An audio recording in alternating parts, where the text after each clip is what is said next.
hoy aquí para la presentación de este libro, Educar para las profesiones del futuro, elaborado por Gerardo Manuel Fernández González, a quien tenemos aquí esta tarde para hacernos una presentación, como decía, de esta obra, en la que, a partir de su experiencia, tanto vital como profesional, entendemos, reflexiona sobre esa importancia. ¿Esta copia? ¿Lo voy a poner así? Vale. Sobre la importancia de no solamente la educación en cuanto a conocimientos, sino también esa necesidad de formación que podemos denominar quizás transversal para nuestros jóvenes, independientemente de la edad que tengan quizás, ¿no? Antes de comenzar y de cederle la palabra, es que tenemos una copla aquí con este otro. Espera un segundo, vamos a hacer así. Sí. Bien. Antes de empezar, como decía, presentarles a nuestro autor y conferenciante de hoy. Gerardo Manuel Fernández González es doctor en Ciencias de la Educación por la Universidad de Oviedo, así como licenciado en Psicología Clínica por la Universidad Nacional de Educación a Distancia, la UNED. Ha ejercido como maestro, además en esta casa comenzó precisamente su carrera como tal, orientador escolar, inspector de educación y profesor tutor de la UNED desde 1989 hasta el año 2021. Como decía antes, toda una trayectoria vital y profesional que le ha ofrecido el bagaje necesario para elaborar una obra de estas características. Asimismo, ha dirigido e impartido cursos de extensión universitaria tanto en la Universidad de Oviedo como en la UNED, que comentaba antes. Ha participado en congresos nacionales e internacionales al respecto de educación también o del ámbito educativo, en los cuales ha abordado cuestiones como son los problemas de conducta, estrategias de intervención ante conflictos escolares, la importancia de educar en habilidades emocionales, que es una de las cuestiones que también vertebra este libro que nos va a presentar hoy, el cual no es el único que ha elaborado a lo largo de toda su trayectoria, sino que también cuenta con otras publicaciones como La evolución de la educación especial, la situación en Asturias, Atención temprana de 0 a 3 años, la convivencia en centros educativos o, por ejemplo, teoría y análisis práctico de la integración en las aulas. Es decir, también una vertiente muy diversa, que es producto de toda esa variedad, como comentaba antes, profesional. Pero de cualquier manera, quizás uno de los motivos por los que desde Cauce del Nalón también pues hemos aceptado y de muy buen grado, ¿no?, esta presentación es por los retos que plantea Gerardo precisamente en este libro y especialmente por todos los cambios que se han venido dando en el ámbito educativo en los últimos años y que bien merecen una reflexión. Porque, como muy bien introduce Gerardo en este libro, gran parte de los trabajos que los futuros niños y niñas, jóvenes en definitiva, van a tener que desarrollar en un futuro, ahora mismo quizás no son desconocidos. Igual que hace quizás unos 15, 20 años, salidas laborales como puedan ser ahora, la inteligencia artificial quizás no era algo que se contemplaba. Y en este sentido, al menos personalmente y también como docente, que era algo que le comentaba Gerardo, este libro reviste un grandísimo interés porque, como comentaba al principio, no solamente redunda en la importancia del conocimiento técnico, que es en el cual nos centramos muchos docentes, creo, en la mayor parte de las ocasiones, sino que además también habla de otras cuestiones relevantes que a día de hoy ya las empresas valoran, como son lo que se conoce como habilidades blandas, esas soft skills, si tiramos de anglicismos, que a día de hoy pues también, como digo, vertebran el mercado laboral, pero también incluso la educación que ofrecemos, especialmente, como es mi caso, en un ámbito educativo superior, como es el universitario. Y en este sentido, sin querer robarle mucho más tiempo a Gerardo, también me gustaría poner en valor esas habilidades blandas de las que él habla, como son esas habilidades, por un lado, emocionales y por otro lado también las sociales, que son muy necesarias independientemente del campo de conocimiento en el que estemos trabajando, porque al final trabajamos con personas. cabida ese debate entre letras y ciencias, que en muchas ocasiones puede, no sé, copar las sobremesas en muchos casos, sino que además él también habla de otras necesidades a nivel formativo, como pueda ser el fomento del pensamiento crítico, muy necesario en la actualidad en la que estamos viviendo, con este contexto de desinformación, manipulaciones, estas cuestiones, la creatividad, el trabajo en equipo, superar esa individualidad que en muchas ocasiones es la que se da en ciertos espacios educativos, afrontar conflictos de forma positiva y, por supuesto, también incluso las dotes de liderazgo, que aquí, bueno, ya nos explicarás un poco o ya te preguntaremos quizás un poco después en qué tendría que consistir esa formación para generar esas dotes de liderazgo, ¿no? Como digo, cuestiones muy relevantes, si bien nos interesan a quienes nos dedicamos al campo de la educación, como también recoge en el libro Gerardo, interesan a todo el mundo, independientemente de que sea desde una perspectiva más paterno-materno-filial, vamos a decir, educativa, como estaba comentando, o incluso a nivel social. Así que, sin extenderme más, Gerardo, muchísimas gracias por estar aquí hoy y por compartir todas estas reflexiones con todos nosotros y nosotras. Te cedo la palabra. Muy bien, buenas tardes, muchas gracias. Da gusto tener una presentadora que habla también de ti. Lógicamente, está uno encantado de repetir este tipo de datos continuamente, teniendo quien los presente de esta forma. Bueno, agradeceros a todos vosotros los que estéis aquí presentes, lógicamente, para seguir este acto de presentación de este libro y, por supuesto, también a la Asociación Cauce, la Asociación Cultural Cauce, que ha tenido, bueno, la amabilidad de invitarme a participar con vosotros hoy aquí en la presentación del libro y, por supuesto, bueno, a Noelia, la presidenta que acaba de hablar, pues lo dicho, muchas gracias por tus palabras, ¿no? Bueno, estamos en un marco inmejorable. Yo hoy, como podéis comprobar, juego en casa, juego con ventaja. Hoy me siento muy realizado. Estoy viéndome hace muchos años aquí de maestro, cuando empecé a ejercer con 21 años, aquí con un grupo de 46 alumnos que tenían entre 14 y 16 años en el primer piso de estas escuelas, porque no cabían en el Gervasio Ramos, que era donde tenían que estar los alumnos en ese momento, y no había espacio suficiente para ellos.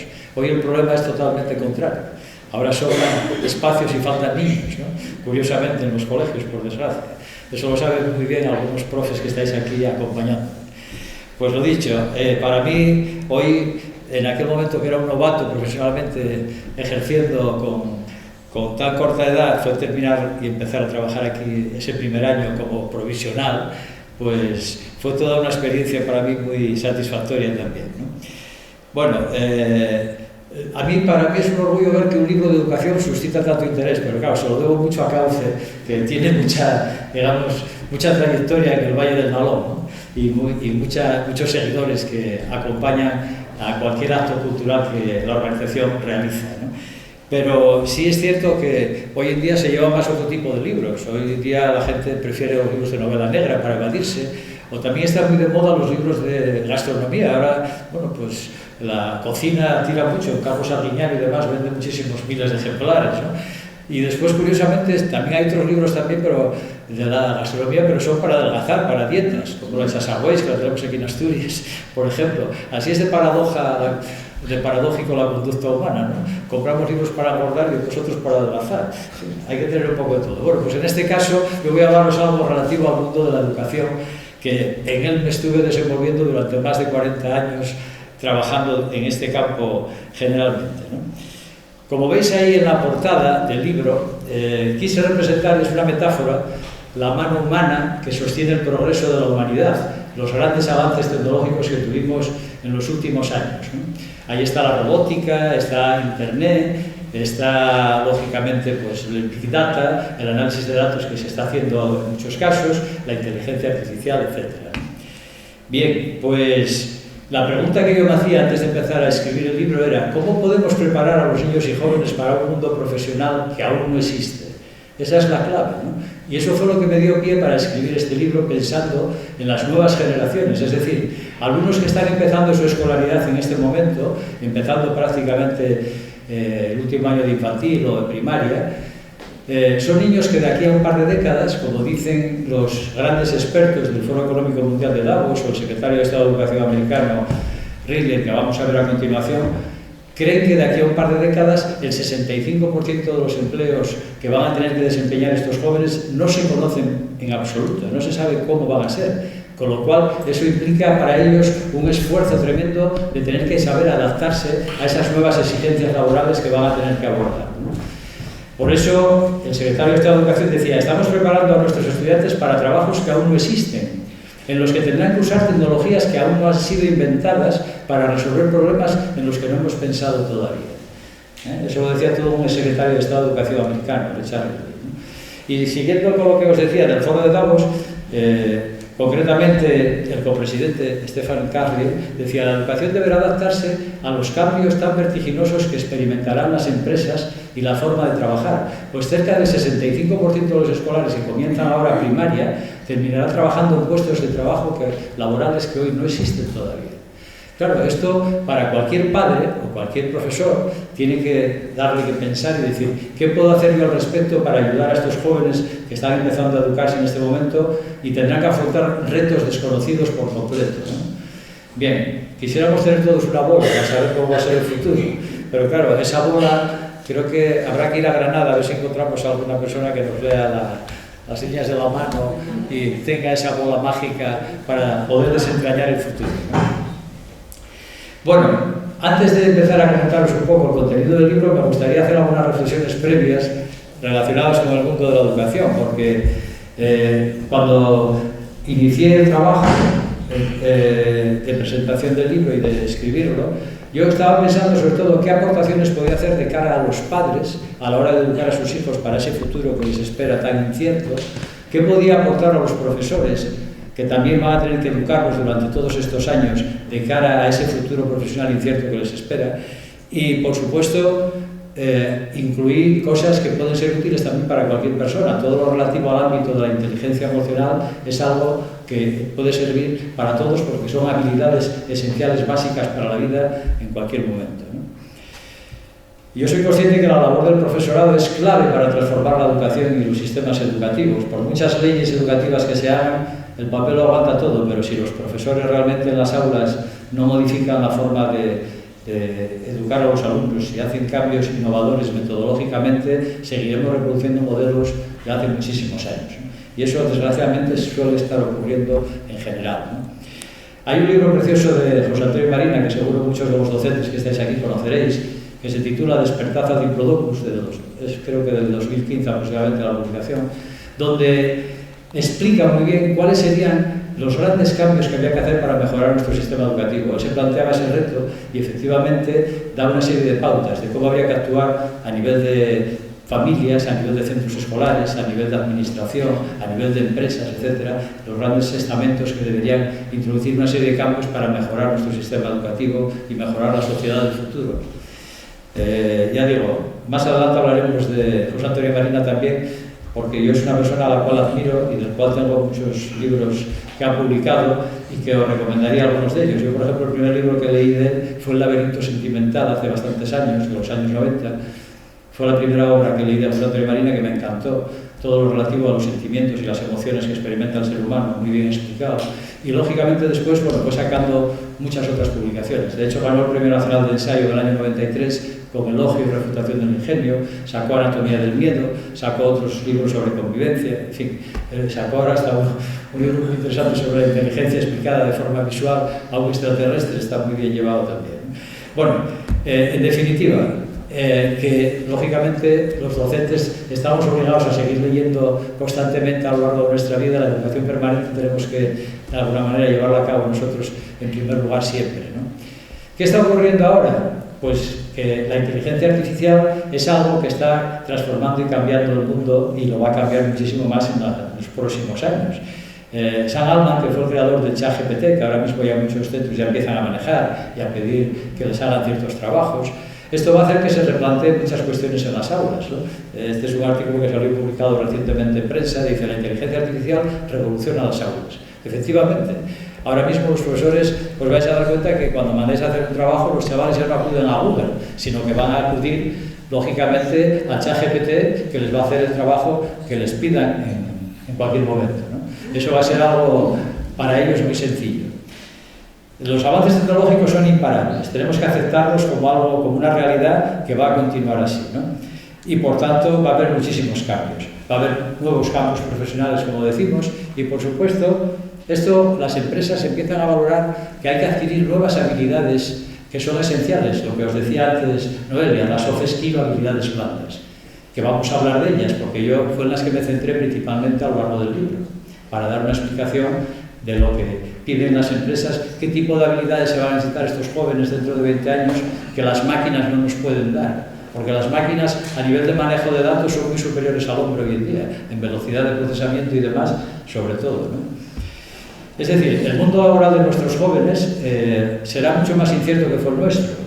Claro, la mayor parte de nosotros, algunos de los que estáis aquí, algunos que tenéis la suerte de peinar canas, otros ya los hicimos donantes de pelo hace mucho tiempo, pues lógicamente sabéis que empezasteis en un trabajo hace 30 años y acabáis, o 40, y acabáis jubilándoos casi en el mismo trabajo.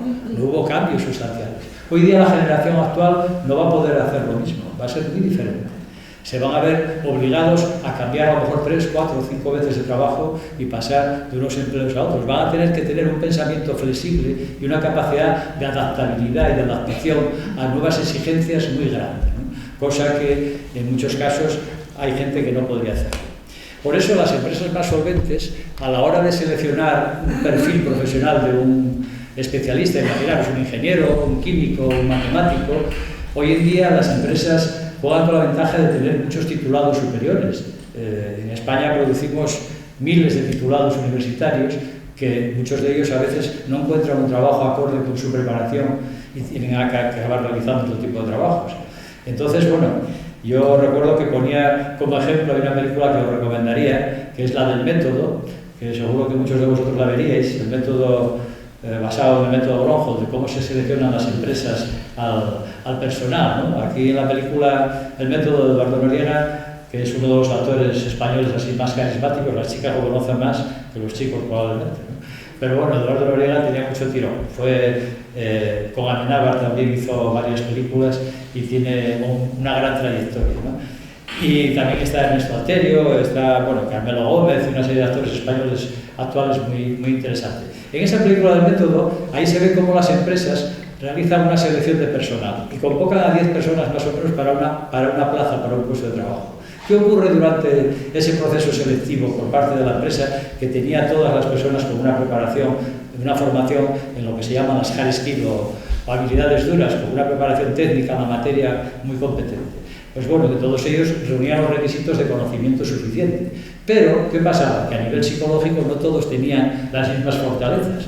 Y ahí se ve como en la película, por ejemplo, muchos de ellos rompen psicológicamente y acaban abandonando y marchando de la convocatoria a la que estaban allí convocados para seleccionar la plaza, ¿no? Hasta que al final quedan dos, bueno, tiene su intrínculo instante. Quiero deciros con esto, que esas habilidades blandas, esas habilidades soft skill relacionadas con el ámbito de la inteligencia emocional, pues juegan un papel clave. Bueno, yo a lo largo del libro os cito más de 40 películas relacionadas con cada uno de los temas o capítulos a los que me refiero. Y claro, yo creo que el vicio me viene ya de cuando de chavalín aquí en Sama íbamos a Teatro Victoria a ver programas dobles en sesión continua los domingos. Veíamos una programación en sesión continua y programa doble desde las 4 de la tarde y salíamos de ahí a las 9 de la noche.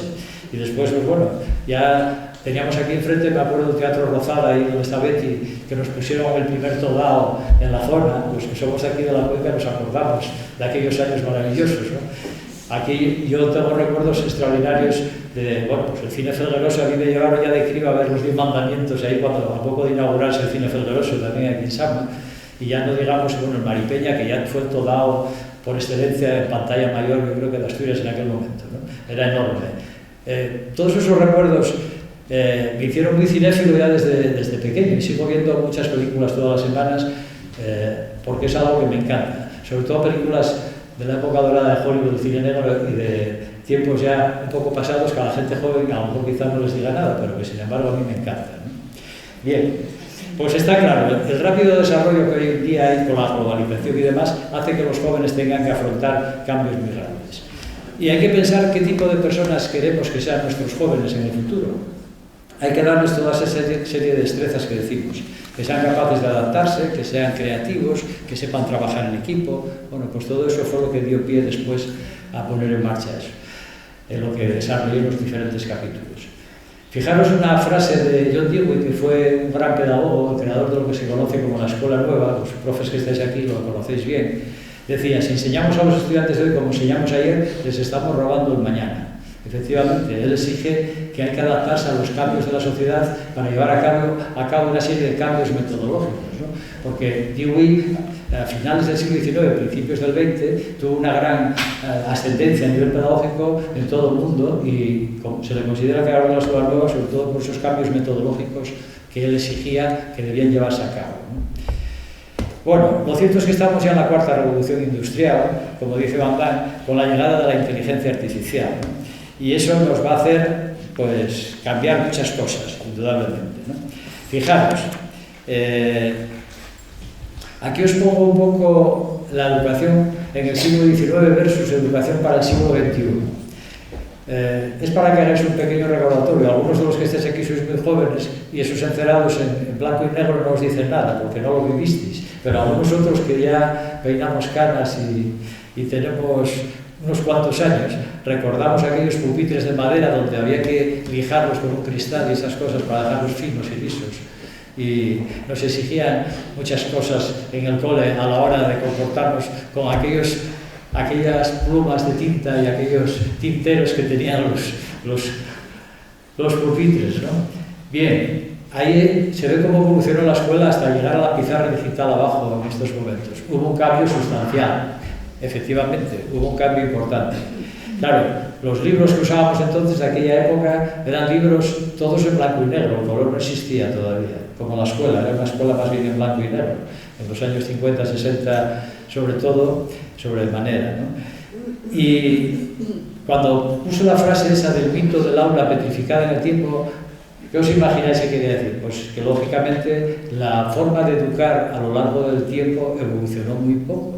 Es decir, podría citaros, por ejemplo, casos muy claros, como fue, por ejemplo, Baltasar Gracián, que ya en el siglo XVII era un jesuita que enseñaba de forma oral y los alumnos repetían y transmitían sus mismos conocimientos, ¿no? Es decir, ¿creéis que ha cambiado mucho la situación? Si pensáis, por ejemplo, ahora lo que hace un profesor de la universidad cuando llega a la clase y suelta el rollo y se va, los alumnos después en el examen tienen que repetir o volcar lo que el profesor ha dicho en clase. Es decir, evolucionó poquísimo la forma de enseñar a lo largo de los siglos, casi podríamos decir, en los 200 últimos años. No hubo grandes cambios. Eso, por ejemplo, no ocurre con otras profesiones. Siempre digo, por ejemplo, pongo el ejemplo de la medicina, donde un médico, por ejemplo, del siglo XIX no tiene nada que ver con un médico del siglo XXI.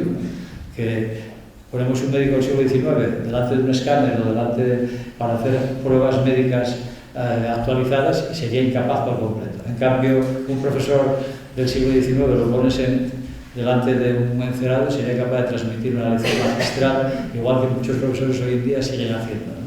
Es decir, los cambios son menores. Para satirizar un poco esa educación de los años 50 y 60, la etapa del nacionalcatolicismo en España, un profesor de la Universidad de Granada, Andrés Opeña González, escribió ese librito que veis abajo, El Florido Pensil. Los que no os conocéis a lo mejor os lo recomiendo para pasar un buen rato agradable y reíros un poco, ¿no?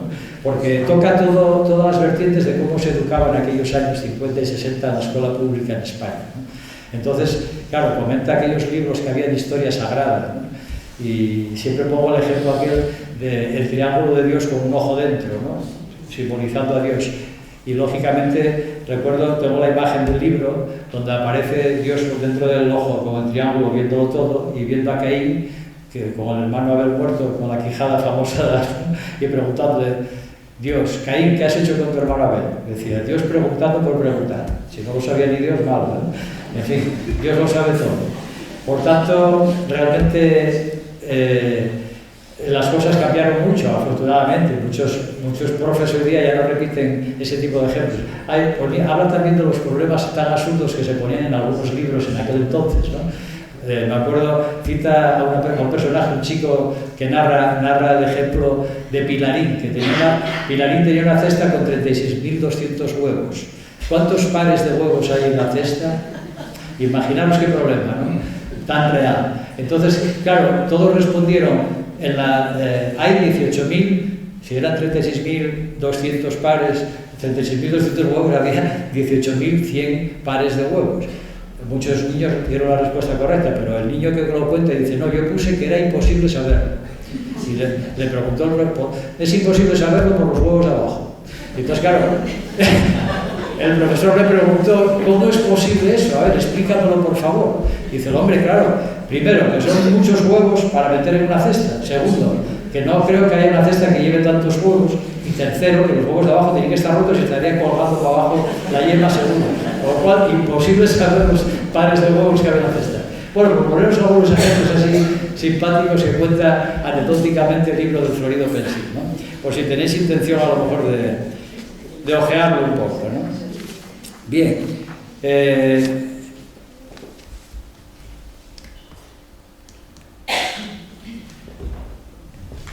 A la vista de esto, vamos a entrar ya un poco en una situación más actual.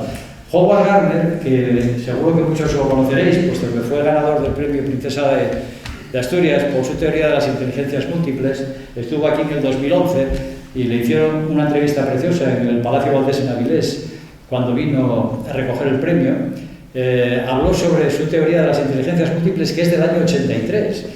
Se lo concedieron en el 2011 el premio. Claro, en torno a la inteligencia hay muchas teorías y hay diferentes autores, cada uno tiene una visión, no está totalmente demostrado al 100% que sea una teoría o un paradigma a seguir a rajatabla, pero indudablemente Howard Gardner tuvo un peso muy importante, porque él decía que antes solo se medía un tipo de inteligencia, que era el razonamiento abstracto, la inteligencia única, que era el factor G de inteligencia. Las famosas pruebas, por ejemplo, alguno de vosotros seguro que os pasaron algún test de dominós, donde había que adivinar la ficha que faltaba al final, etc., ¿no? Bueno, ahí se valoraba sobre todo en esas pruebas de inteligencia el razonamiento abstracto de la persona. Era un cociente intelectual que se sacaba del sujeto X, ¿no? Pero Howard Gardner dijo, no, realmente hay varios tipos de inteligencia diferentes. ¿Por qué? Dice, porque hay gente que tiene una inteligencia más del ámbito lingüístico, otros del ámbito lógico-matemático, otros del ámbito espacial. Bueno, pues por ejemplo, lingüístico, muchos políticos que tienen mucha labia, casi todos, los que están en política a la hora de dar discursos, etcétera, o profesores también, los profesores también tienen que tener una buena inteligencia lingüística. La lógico-matemática, bueno, pues todos conocemos gente, aquí tenemos incluso hasta grandes matemáticos, no voy a citar amigos, pero también. Tenemos de la parte espacial, gente, bueno, pues los físicos y gente que tiene, y los arquitectos tienen que tener una orientación espacial tremenda. Si no ves una figura en perspectiva en el espacio, mal lo puedes llevar a cabo el desempeño como arquitecto.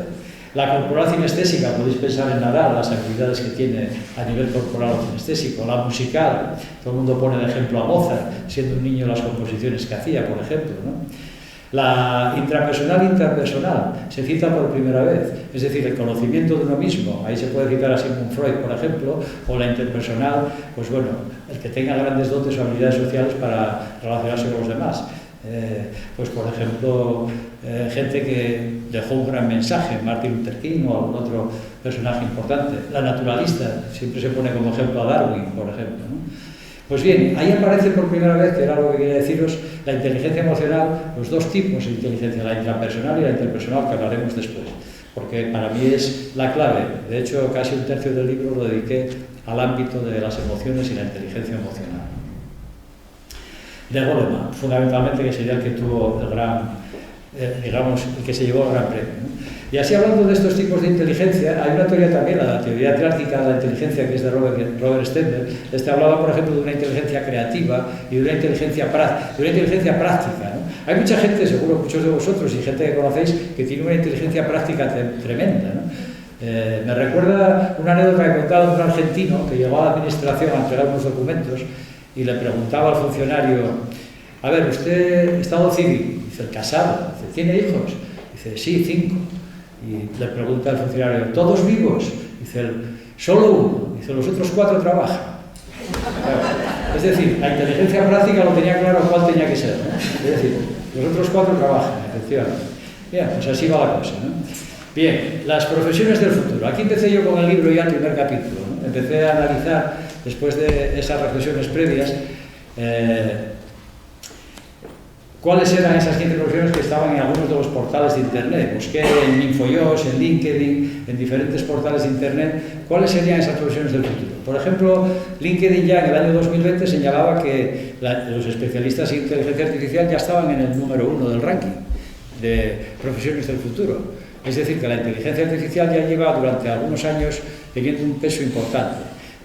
Después, especialistas, sobre todo ingenieros de robótica, especialistas en ciberseguridad. Hoy en día, con la cantidad de ataques informáticos que se están produciendo, imaginaros, incluso es muy preocupante para muchos estados y muchos países, sobre todo el tema de los ataques cibernéticos que se están produciendo. Por tanto, los especialistas en ciberseguridad van a estar muy demandados en todos los ámbitos, ¿no?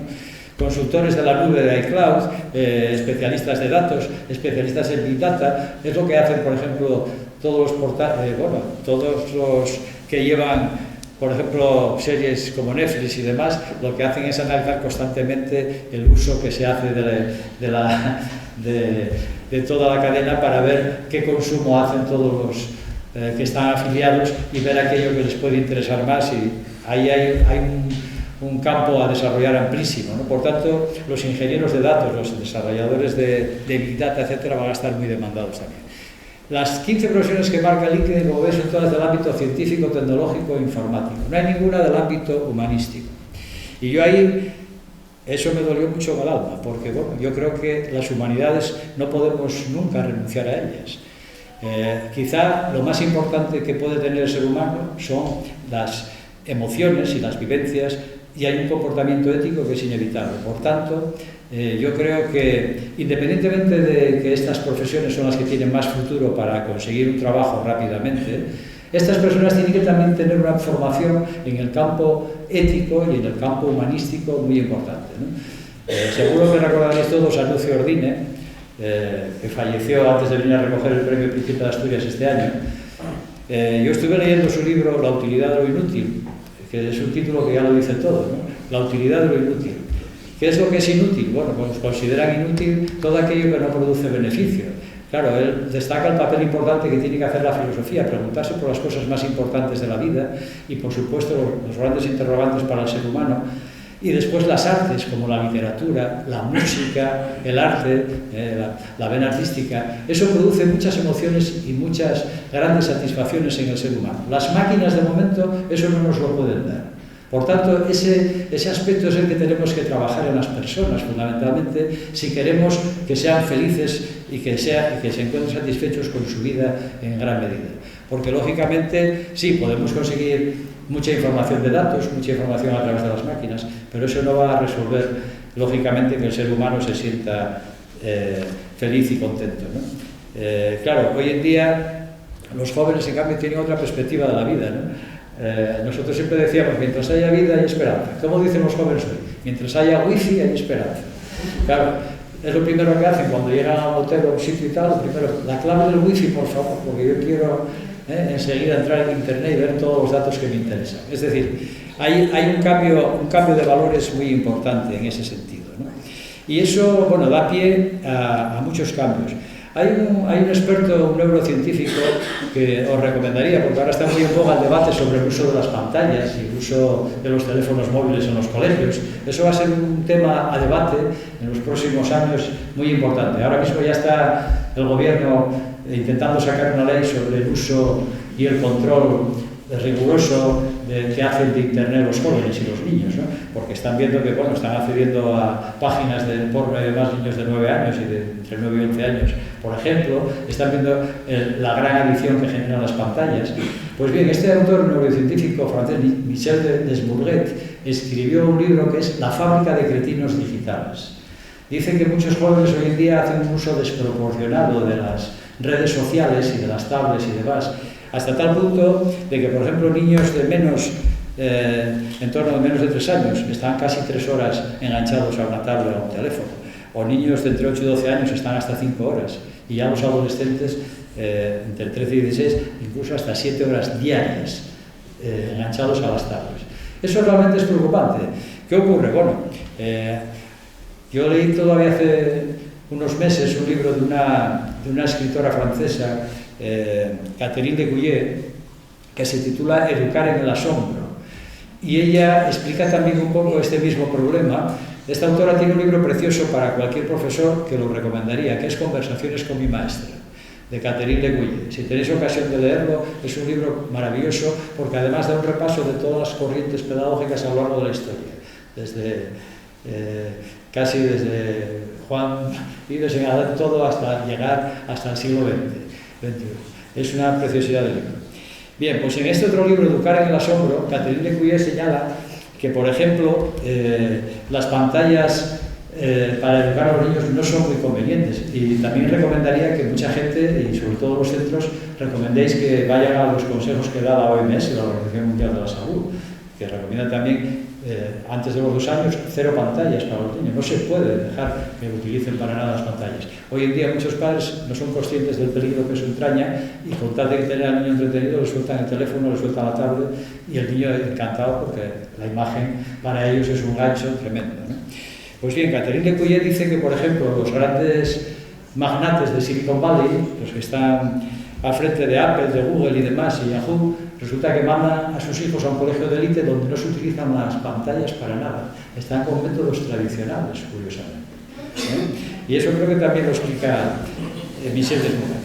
¿Por qué? Las razones que alegan para ello es que el exceso de pantallas y el exceso del uso de redes y demás, y de Internet, impide un pensamiento crítico, llega a deshumanizar y además acorta los periodos de atención y de concentración de los niños de cara al estudio, ¿no? Y eso es un tema que en los próximos años tendrán que hacerse muchos estudios e investigaciones al respecto, porque creo que es un tema sumamente importante, ¿no? Fijaros, en este caso poníamos que un robot chino vence a 15 médicos en el diagnóstico de tumores cerebrales. Efectivamente, las máquinas pueden ser muy precisas a la hora de llevar a cabo análisis de datos, incluso superar al hombre en muchos casos.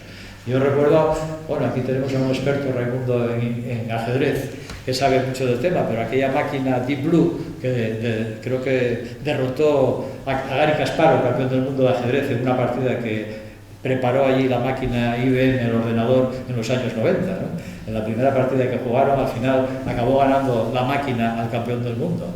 Esto quiere decir que realmente las máquinas tienen un poder, con toda la información que se les mete dentro, importantísimo, ¿no? Y que pueden llegar incluso a superar en rapidez y velocidad de procesamiento de datos al hombre en cantidad de situaciones, ¿no? Bien, por tanto, a la vista de esto, y que fue lo que dio pie para poner en marcha el libro, fue ¿qué habilidades son esenciales en el siglo XXI? Pues bueno, según el Foro Económico Mundial de Davos, dice, los seres humanos a lo largo del siglo XXI tienen que tener un gran nivel de adaptabilidad, de aprendizaje continuo a lo largo de su vida, tener capacidad de espíritu crítico, tener capacidad de resolución de problemas complejos, llevar a cabo un trabajo colaborativo o en equipo, tener creatividad y tener inteligencia emocional. Eso que veis en rojo son muchos de los capítulos que fui desarrollando en el libro, porque me parecieron sumamente importantes. Y como dice David Perkins, por ejemplo, cualquier padre político y educador es capaz de reconocer que el objetivo de la educación consiste en preparar a los estudiantes para la vida, pero a nivel personal, a nivel cívico y a nivel profesional. En esos 3 campos hay que formar a los alumnos para el futuro. Eso es fundamental, ¿no? Bien. Otras habilidades esenciales, por ejemplo, Iberdrola, cogiendo alguna empresa, ¿qué es lo que pide? Fijaos, debajo de todo aparece la inteligencia emocional y la creatividad, 2 campos importantes que yo también desarrollé. También la adaptabilidad, la capacidad de negociación, sobre todo cuando hay que resolver conflictos, el pensamiento crítico, por supuesto, la curiosidad. La curiosidad es algo fundamental para cualquier profesor o cualquier maestro. El emplear, despertar la inquietud y el conocimiento a través de la curiosidad, eso está demostrado ahora en muchos estudios de neuroeducación. Si conocéis el libro de Francisco Mora, Neuroeducación, en el capítulo 7 recuerdo que pone un ejemplo de meter una jirafa en el aula, bueno, en forma de broma, o con una imagen grande en la pantalla, para captar la curiosidad y el interés de los alumnos, ¿no? Es una forma de despertar la motivación y el interés por aprender. Todo aquello, por eso él dice que solo se aprende lo que se ama. Realmente, cuando despiertas la curiosidad, estás abriendo un campo hacia ganar la atención del alumno y de cara al aprendizaje. Eso es fundamental también, ¿no? Pues bien, como veis, las habilidades esenciales son más o menos coincidentes con las anteriores. En el capítulo 2 del libro hablo sobre las emociones ya. Fijaros, metí un personaje famoso ahí, creo que lo reconocéis, a Obama, ¿no? Está llorando con las lágrimas, se ve claramente. Bien, ahí están las 6 emociones básicas que todos tenemos y con las cuales nacemos. Hubo un autor, Paul Ekman, que fue el que estudió a fondo el rostro humano para conocer las emociones, dedicó casi toda su vida, casi 40 años, a estudiar miles y miles de rostros, hasta tal punto que bueno, llegaron a realizar hasta una serie de televisión con el conocimiento que tenía de las imágenes para ver si una persona mentía o no. La serie Lie to Me, no sé si la visteis, está basada un poco en los estudios que hizo Paul Ekman, el psicólogo americano, uno de los más prestigiosos en este campo, para ver qué tipo de emociones transmitimos con nuestra cara, nuestra imagen, ¿no?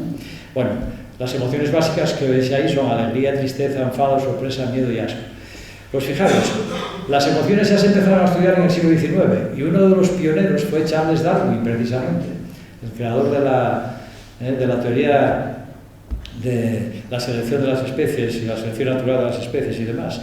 Darwin ya en 1872 hizo un estudio sobre las emociones en los animales y en el ser humano y decía que las emociones jugaban un papel clave en la adaptabilidad de los individuos y que según él muchas de ellas se heredaban, efectivamente.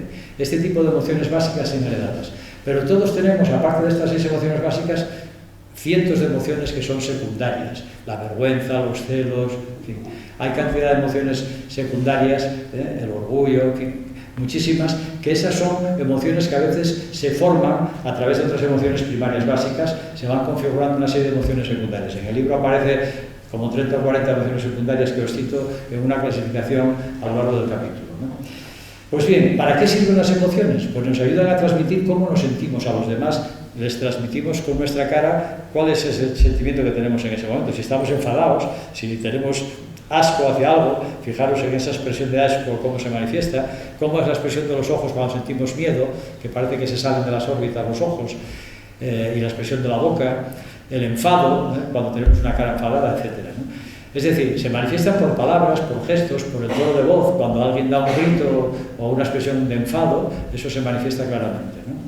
Bien, indudablemente la forma de transmitir esas emociones juega un papel clave a la hora de comunicarnos. Y los profesores, por ejemplo, en el aula, a veces no son conscientes. Yo ahí puse eso que veis en el recuadro azul, el vínculo emocional consciente, es de un autor, un psicólogo vasco, Roberto Aguado, no sé si oísteis hablar de él. Tiene 2 libros muy interesantes, es La emoción decide y La razón justifica. Es decir, la mayor parte de las decisiones que tomamos en la vida no tienen un componente racional, sino emocional. Es lo que nos viene a decir. Y él dice, ¿cómo tiene que actuar un docente en el aula? ¿Desde el modelo Tran o desde el modelo Casa? Pues claro, el modelo Tran es un modelo negativo, no es bueno, porque se basa en la tristeza, en la rabia, en el asco y en el miedo. Son emociones negativas muy fuertes que eso no ayuda a la hora de ejercer bien la docencia. En cambio, desde el modelo Casa es el modelo ideal, porque estamos bien despertando la curiosidad, la admiración, la seguridad y la alegría. Ese sería, digamos, el modelo a seguir por parte de los profesores en el aula con sus alumnos si quieren lograr éxitos en el aprendizaje, lógicamente, ¿no? Bien, bueno, cambiando de tema, vamos al tercer capítulo, que era sobre la importancia de la educación emocional en la familia y en la escuela. Y entonces, yo ahí, bueno, os recomendaría, hay un libro muy bonito de Mar Romera, que es La familia, la primera escuela de las emociones.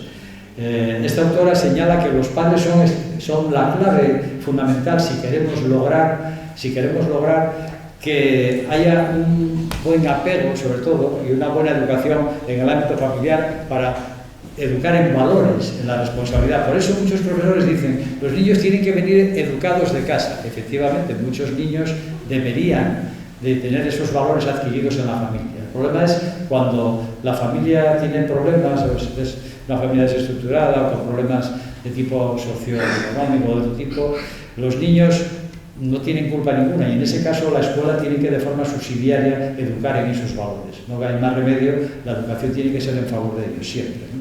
Hay también otro libro muy interesante sobre la teoría del apego. El primer año de la vida de un niño es muy importante. El primer año de la vida es donde se produce el vínculo del apego con las personas que cuidan al bebé. Y lógicamente, bueno, el libro de Rafael Guerrero, Educación Emocional y Apego, explica muy bien todas las pautas a seguir de cara a los padres con los hijos, ¿no? O de los abuelos o de las personas que estén al cargo de la criatura en ese caso, ¿no?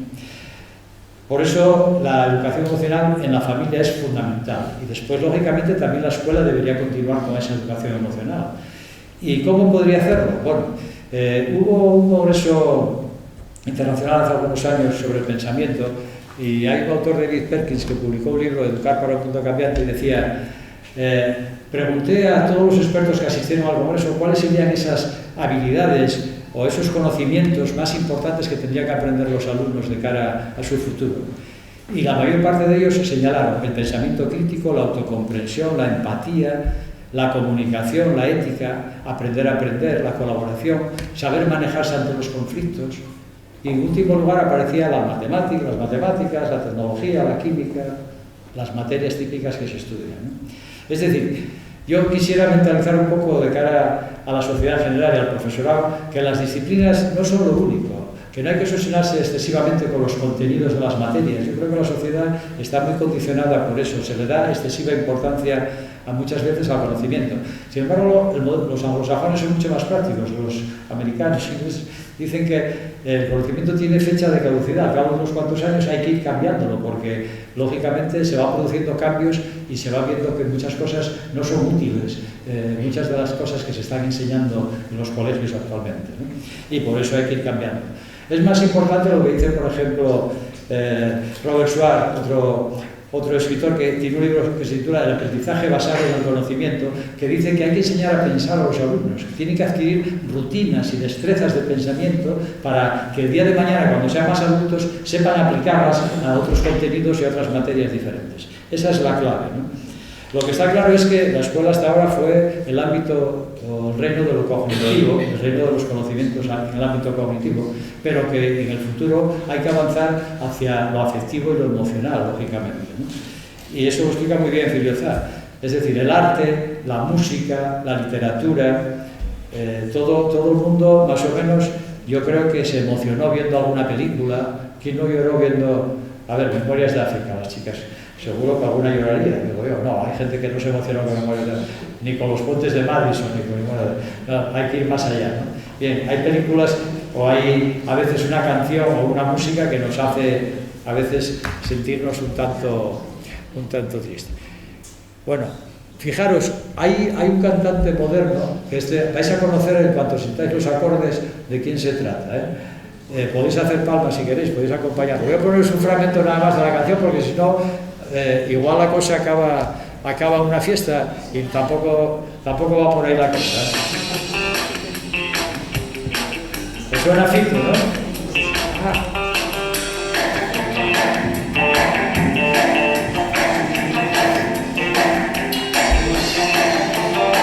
Eso de cumbia está claro, ¿no?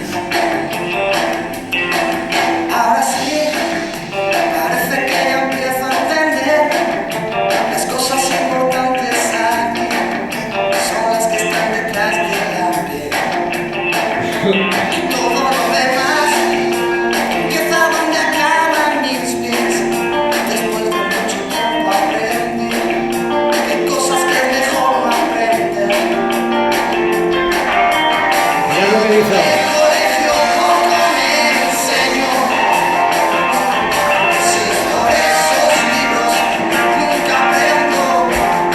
¿Qué?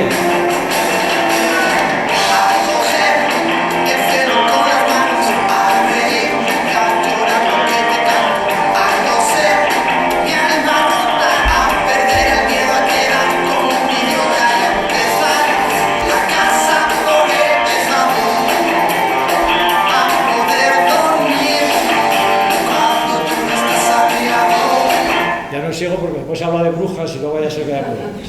Bien, vamos a cambiar de tema.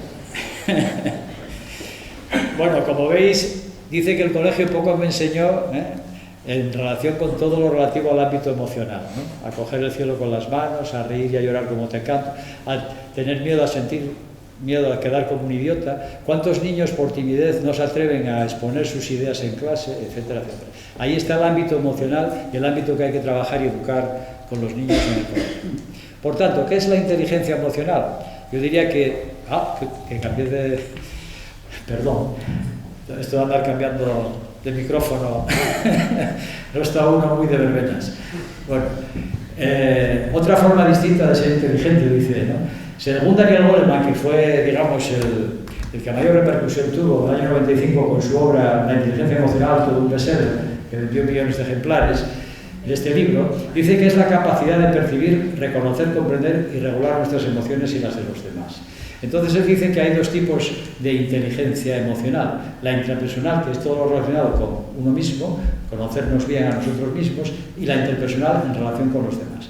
Esto da pie a que se puedan desarrollar una serie de competencias emocionales en estos dos ámbitos muy importantes. Que cueste que el término inteligencia emocional no lo acuñó Goleman, lo acuñaron 5 años antes Salovey y Mayer, dos escritores que acuñaron el término inteligencia emocional y más o menos dieron una visión sobre el tema, pero quien se llevó la palma después fue Goleman 5 años más tarde, ¿no? El tema de la inteligencia emocional.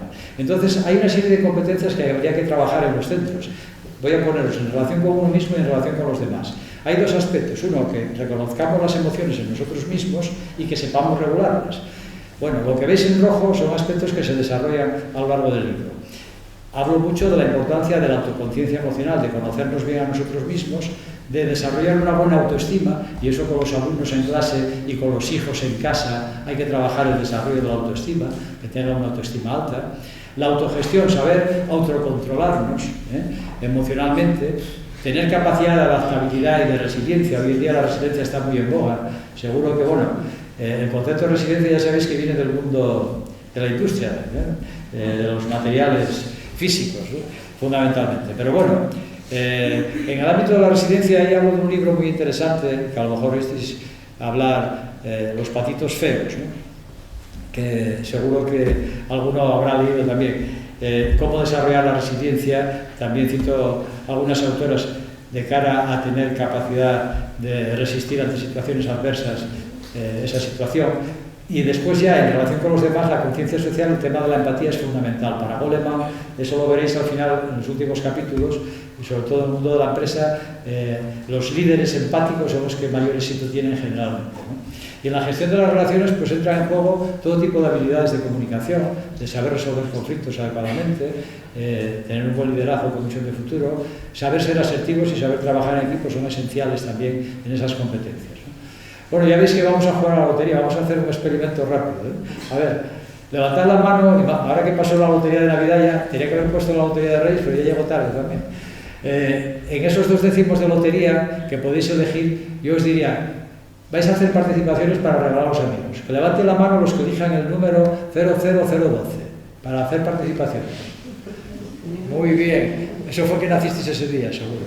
Hay 5 en toda la sala. Claro, sois minoría, eso está bien. ¿Por qué? Fijaros, qué curioso. Pues eso da mucho que pensar. La mayor parte de la gente, cuando tomamos esta decisión, ¿no? Todos sabemos que la probabilidad de que salga un número u otro es la misma, estadísticamente. Porque la bola sale entera con el mismo número y puede salir uno u otro indistintamente. Los que elegís ahí el 12 tenéis un mérito importantísimo, porque lógicamente no os dejáis llevar, en este caso, no os dejáis llevar por la emoción. Yo os preguntaría, ¿quién creéis que decidió? ¿La razón o la emoción? Está claro. Es decir, ahí os dejasteis llevar todos por la emoción mayoritariamente, ¿no? Porque parece que es un número más guapo, decimos todos, eso del 5 gusta más, la terminación, un número más grande. Son tonterías, pero ahí está la emoción, lo que en el fondo nos lleva a tomar decisiones a veces de manera rápida en estos casos. Bien, bueno, tiene sus ventajas. Bien, en el capítulo 5, a ver cómo voy de tiempo para no alargarme demasiado, voy por el medio. Bueno, sí, pero igual aguantáis hasta el 20, ¿no? Bueno, espero no dormiros todavía. Las habilidades de comunicación, voy a hablaros de 2 tipos, la comunicación verbal y la no verbal. Son muy importantes las dos. La habilidad más importante para cualquier líder sería, lógicamente, tener una buena capacidad de comunicación. Eso lo dice Richard Russell, porque realmente es verdad. Los líderes carismáticos tienen que ser gente que hable bien y que sepa transmitir sus mensajes de forma muy clara, ¿no? Pensar en grandes personajes de la historia. Obama, por ejemplo, era un hombre que transmitía muy bien. Martin Luther King, por supuesto. Y hay una serie de personas que son un referente en la comunicación verbal muy importante, ¿no? Ya sea a través de la voz o a través de la escritura. Después también influye mucho el tono de voz, el timbre, etc., ¿no? Sin embargo, otros autores hablan de la gran importancia que juega la comunicación no verbal. Todos transmitimos muchas cosas con nuestra comunicación no verbal, ¿no? a través de los gestos, a través de las miradas, de los ademanes, estamos comunicando y dando a entender muchas cosas, ¿no?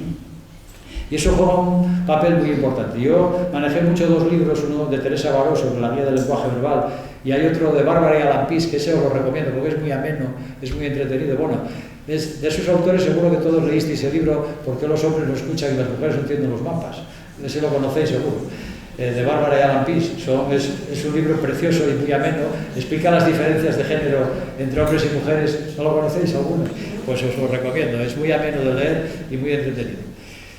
¿Por qué los hombres no escuchan y las mujeres no entienden los mapas? Pero tienen uno sobre el lenguaje no verbal muy interesante y explica todo lo relativo a la forma de nuestro comportamiento con el lenguaje no verbal, lo que transmitimos, ¿no? Y después otro papel importante es saber escuchar, la escucha activa.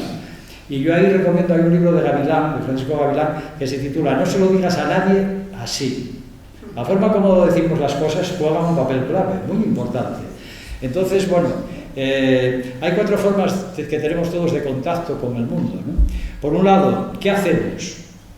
¿Cómo nos movemos? ¿Qué decimos y cómo lo decimos? Esos aspectos son claves a la hora de comunicarnos con los demás, ¿no? Recuerdo que contaba en la presentación que hice en Gijón, algunos que ya me la escuchasteis seguro también, aquella anécdota que había entre Einstein y Chaplin, ¿no? Que decía Einstein a Chaplin, lo que más admiro de su arte es que sin decir una palabra todo el mundo lo entiende, le decía Einstein a Chaplin. Pero entonces Chaplin le respondió, sin embargo, su gloria a Einstein es aún mucho mayor que la mía. El mundo entero lo admira y sin embargo no entiende una palabra de lo que dice. Es decir, la teoría de la relatividad no entiende casi nadie, pero bueno, todo el mundo le admira, lógicamente, ¿no? Es una persona muy admirada, ¿no? Bien. El siguiente capítulo va sobre la necesidad que tenemos de educar a los alumnos y a los hijos en el pensamiento crítico. ¿Qué implica educar en ese pensamiento crítico? Pues bueno, la capacidad de análisis, de reflexión, de creatividad, de compromiso. ¿Por qué? Bueno, porque, como dice Martin Luther King, dice, la educación tiene que permitirnos saber tamizar, sopesar la evidencia, saber discernir entre lo que es verdadero y lo que es falso, lo que es real de lo que es irreal y los hechos de la ficción, ¿no? Dice, la función de la educación, por tanto, es enseñar a pensar intensamente y a pensar críticamente, fundamental, ¿eh? Ahí tenemos a José Antonio Marina, del que hablamos antes, el filósofo, que le dieron el premio este año, galardonado al Premio de Pensamiento Humanista del 2023, que dice, el pensamiento crítico es nuestra defensa contra la manipulación y el fanatismo. Efectivamente, nos puede ayudar el pensamiento crítico. Hoy en día, en la era de Internet, con la cantidad de fake news y la cantidad de noticias falsas que están por las redes sociales constantemente bombardeando a la gente, hay gente que lo primero que recibe se lo traga como algo verdadero, sin analizarlo y sin sopesar si eso es cierto o no. Y claro, hay malos entendidos de todo tipo debido a eso, a que hoy día la gente a veces no aclara eso. En el libro hablo de un par de autores, Richard Paul y Paul Ender, que hablan de una serie de estándares universales para poder mejorar nuestro pensamiento crítico, como es la claridad, la exactitud, la profundidad, la importancia de los hechos que nos transmiten y ver cómo podemos analizarlos de forma crítica adecuada, ¿no? Creo que eso sí es importante, ¿no? Bien, el capítulo 7 ya habla de creatividad. Hoy día para la neurociencia, que está jugando un papel clave y que se aplica al ámbito educativo también, esa creatividad es la capacidad de generar soluciones o ideas nuevas, ¿no? Y útiles, que puedan permitir distintas asociaciones múltiples y variadas a un mismo problema ante un estímulo dado, ¿no? Por tanto, la creatividad no es un talento, es una forma de proceder. Y como dice muy bien Jean Piaget, el creador de la psicología evolutiva, los famosos estadios de desarrollo del niño desde el cero hasta la pubertad. Ya sabéis, los que sois del ámbito pedagógico conocéis muy bien la teoría de Piaget, de toda la psicología evolutiva, pues habla del periodo sensorio-motor, etcétera, etcétera, ¿no? Bueno, no me voy a extender por ahí. Dice Piaget que el principal objetivo de la educación es crear personas capaces de hacer cosas nuevas y no solo repetir lo que otras generaciones ya hicieron. Por eso es algo trascendental e importante tenerlo en cuenta. Tanto la creatividad como el pensamiento crítico son claves para la solución de problemas complejos. Bien, voy a seguir. Creo que me pasé. ¿Queréis ver algo de cómo puede ser un colegio moderno del futuro? Porque estos avances tecnológicos van a un ritmo muy rápido. Para que os hagáis una idea de esas pantallas que tanto les gusta a alguno. Una empresa americana lo que prevé ya cómo van a ser las tablets transparentes. El cole del futuro. ¿Quién dijo que estudiar es un rollo? En el futuro cada día de clase se convertirá en una nueva aventura. Así será el cole del siglo XXI. Una sala donde la pizarra se sustituye por una pantalla interactiva alucinante. Aquí no hay tizas ni borradores. El profesor explica las lecciones con vídeos y gráficos que aparecen, desaparecen o cambian de posición con un gesto. Así será el cole que viene según la firma norteamericana Corning, una empresa dedicada a crear nuevas soluciones basadas en el cristal, en la óptica y en las pantallas. El caso es que en esta clase futurista que nos enseñan los chicos de Corning, cada estudiante tiene su propia tableta transparente donde también puede seguir la lección. Incluso las mesas se convierten en grandes paneles para hacer ejercicios colectivos. Unas mesas fabricadas con unas pantallas táctiles de un cristal a prueba de niños. Bueno, aunque parezcan de ciencia ficción, estas mesas ya existen. Las podemos ver en salas de exposiciones o en algunos restaurantes modernos. Pero volvamos al colegio, o mejor dicho, a una excursión de clase. En el futuro, las pantallas inteligentes, táctiles y flexibles nos lo enseñarán todo con un toque de cine. Si a las pantallas transparentes le añadimos tecnología de realidad aumentada, nos encontraremos con dinosaurios preparados para darnos un buen susto en medio del bosque. En paneles gigantes o en pequeñas tabletas transparentes, la realidad aumentada nos permite aprender, investigar y disfrutar con las explicaciones. Y además, si usamos cámaras en 3 dimensiones, procesadores muy potentes y la aplicación de turno, pues nos encontraremos con un museo más vivo que nunca. Bueno, con todo esto, seguro que hasta yo consigo aprobar alguna asignatura. Bueno, yo creo que los coles están un poco lejos todavía de este nivel, ¿no? Pero bueno, de aquí a 20 o 30 años, quién sabe. Las nuevas generaciones podrán encontrarse con cosas parecidas. Bien, otro capítulo importante al que dedico en el libro es el trabajo en equipo, la empresa y en los centros. La importancia del aprendizaje cooperativo, ¿no? Los jóvenes hoy en día van a tener que moverse con la globalización a nivel mundial. Pueden estar trabajando desde aquí con gente de Asia o de África o de otro sitio, de cualquier continente del mundo, puesto que el mundo está totalmente interconectado, ¿no? La famosa aldea global de McLuhan y otra gente, pues hoy en día es una realidad, ¿no? Seguro que recordáis todos algunos de los trabajos que hizo Yuval Noah Harari, este historiador judío, la obra de Sapiens, seguro que os suena, o Homo Deus, o 21 lecciones para el siglo XXI. Ah, perdón, el cambio de micrófono me descolocó. Bueno, no sé si se me oyó, lo repito. Decía que Yuval Noah Harari, que es historiador y autor de obras como Sapiens, Homo Deus o 21 lecciones para el siglo XXI, son unos libros de ensayo muy interesantes. Yo creo que los docentes, muchos seguro que lo conocéis, y otras personas que tengáis curiosidad por este campo también habréis leído cosas de él. Explica muy bien cómo fue toda la evolución de la humanidad en el libro de Sapiens, precioso, ¿no? Desde hace millones de años hasta el momento presente.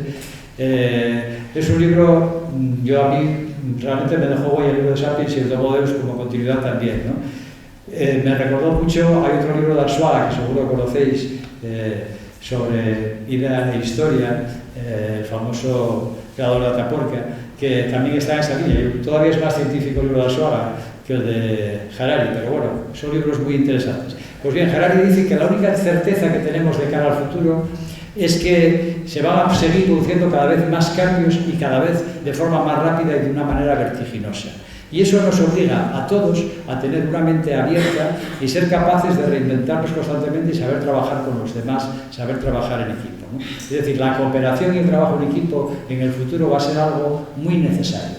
Por eso, en las escuelas sería muy conveniente que a los alumnos se les enseñase desde la teoría o la metodología activa de aprendizaje cooperativo en las aulas a saber trabajar en equipo, porque a través del aprendizaje cooperativo van a desarrollar habilidades de comunicación, aprenderán a resolver conflictos entre ellos de forma negociada y de forma educada, etc., ¿no?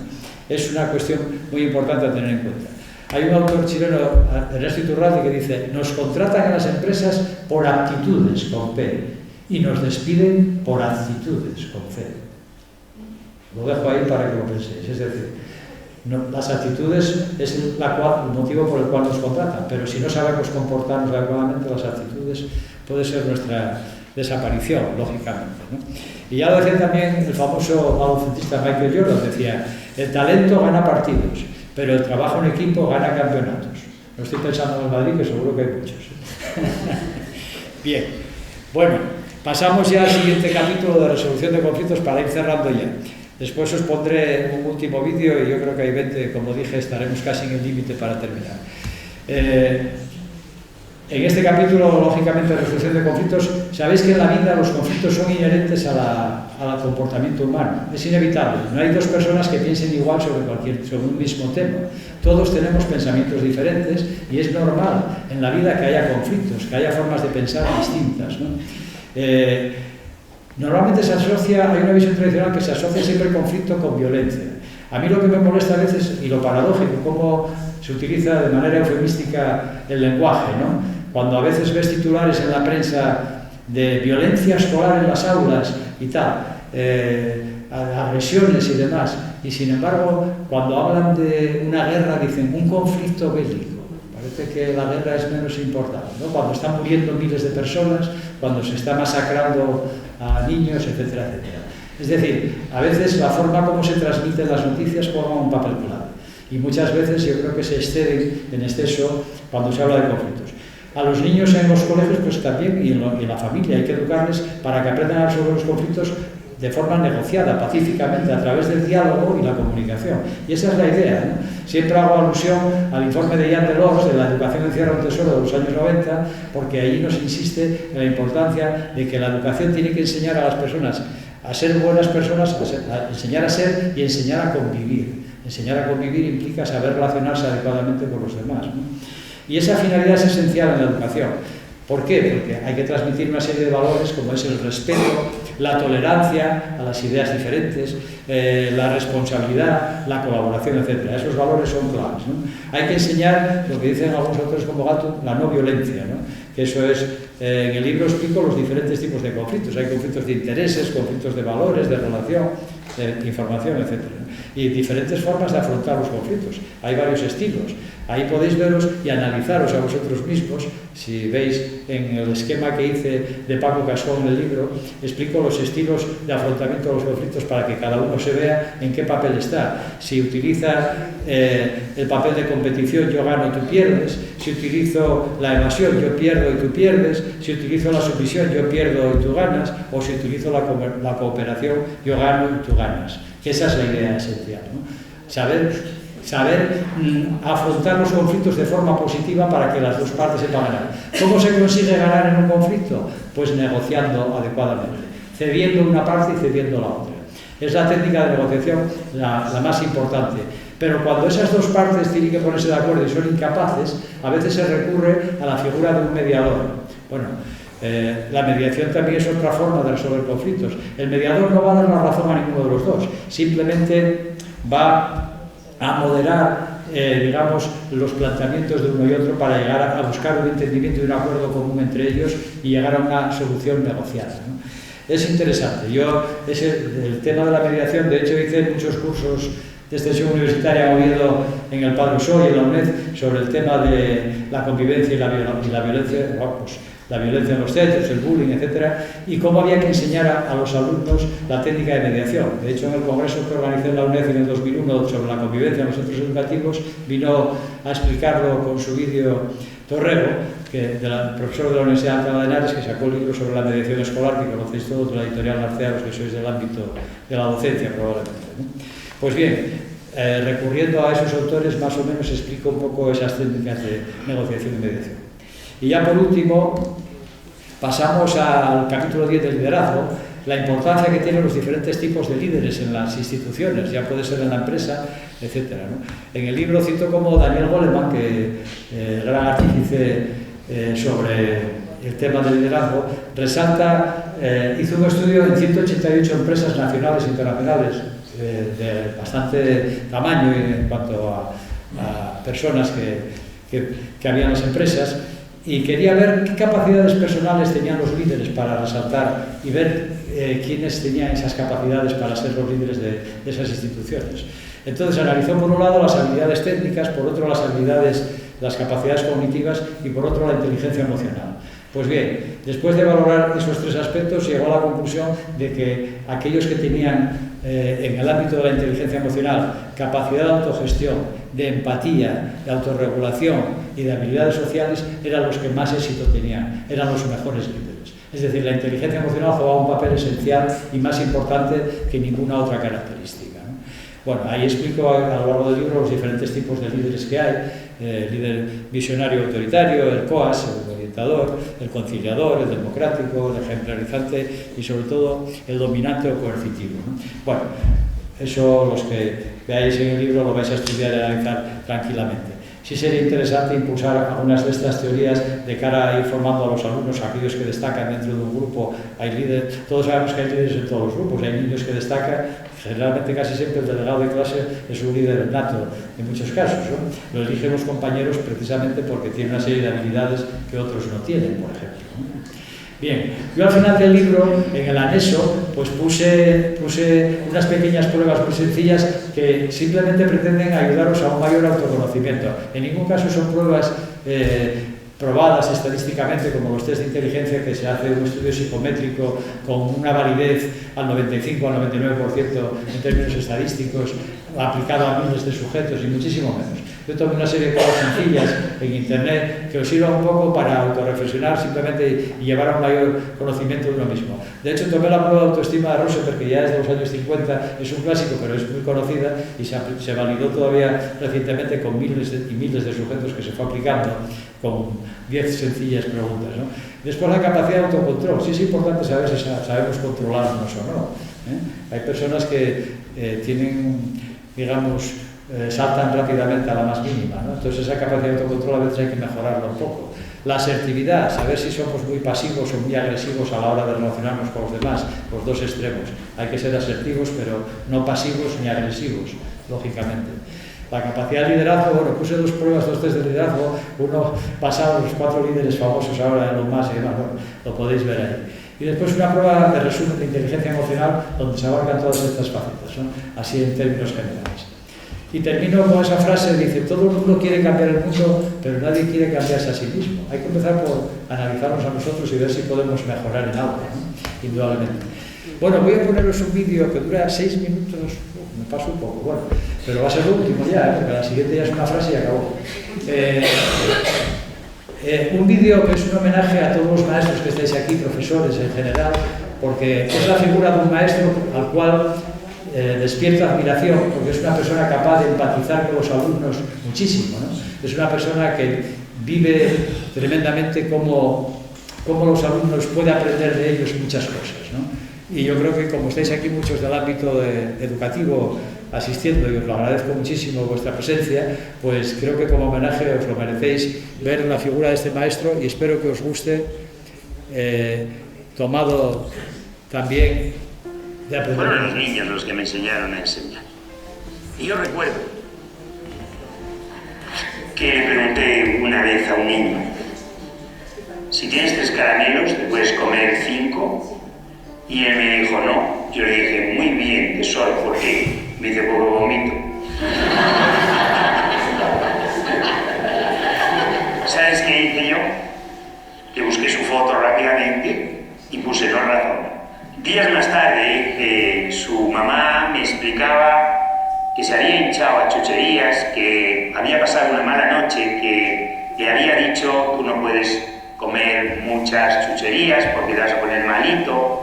Y entonces yo caí, que quizás sí razonaba, que cuando yo le decía que si teniendo 3 te puedes comer 5, él pensó: 3 sí, pero 5 no, porque 5 son muchos. Si me como muchos, entonces me pongo malito. Muchas veces decimos que no razonan, porque desconocemos la causa por la cual se expresa. Que las respuestas que obtenemos no coincidan con las que esperamos no significa en modo alguno que no razonen, sino simplemente que hay discrepancia entre lo que nosotros deseamos y lo que obtenemos.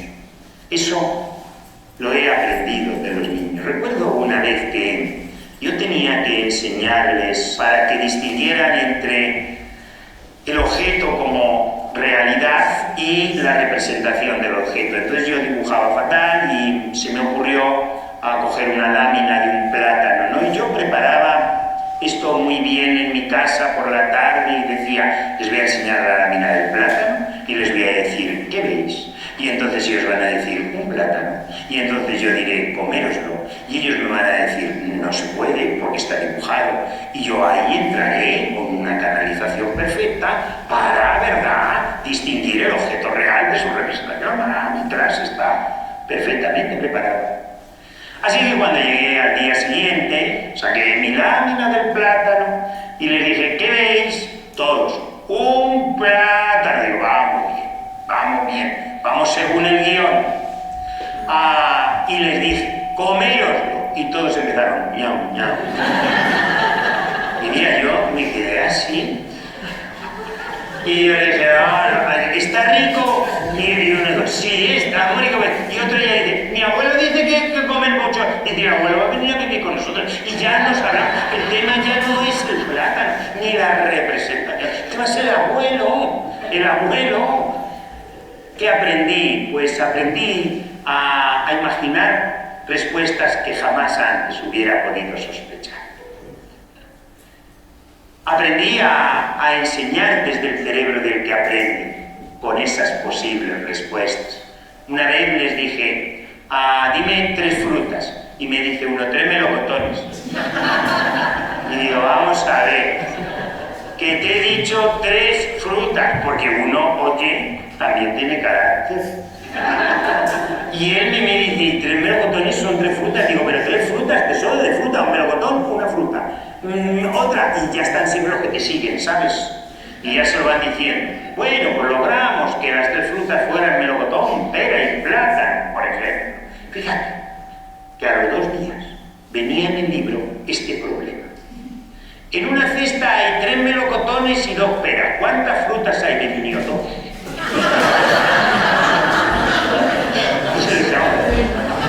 Que lleva razón. Que una de 2. O la he liado yo antes, o la he liado él ahora. Pero esto tiene que aclararse. Así que aprendí a enseñar desde el cerebro del que aprende. Aprendí a adaptar mi mirada a su mirada infantil. En otra ocasión yo recuerdo que les decía, mirad, estoy entre las cortinas y entre las pizarras. Y entonces yo les decía a ellos, ¿habéis entendido? Entonces decían que sí siempre. Y dije, a ver, Roberto, ponte entre Marta y Azucena. Y entonces Roberto se quedó quieto en su sitio, de pie, y hizo esto. Me enseñaron a escuchar. Pero escuchar es preguntarse por qué dicen lo que dicen, por qué hacen lo que hacen. Y en definitiva, si nos damos cuenta, lo que hace cualquier investigador es escuchar. Es escuchar. Es contar con el otro. Así que yo pensé, claro, él hace esto, porque a mí me ve hacer esto entre. Así que yo puse una papelera, un paraguas, un balón, y entonces yo me pongo aquí, ¿dónde está el paraguas? ¿Dónde estoy yo? Digo, vamos a ver si lo ven ya. Y me dicen, en el suelo. Sí, es verdad que estoy en el suelo. O sea, te hacen pensar que quizás el adulto sea un niño pobre. Así que yo sigo en mi manera de programar y de invitarles a que en definitiva digan lo que yo quiero oír. Sí, en el suelo, pero también, dice uno, con nosotros. Pero es que no va a terminar el tema. Digo, sí, tesoro, con nosotros, con vosotros, en el suelo. Pero, ¿dónde estoy? Dice uno, con Dios. Digo, se acabó. Se acabó el tema.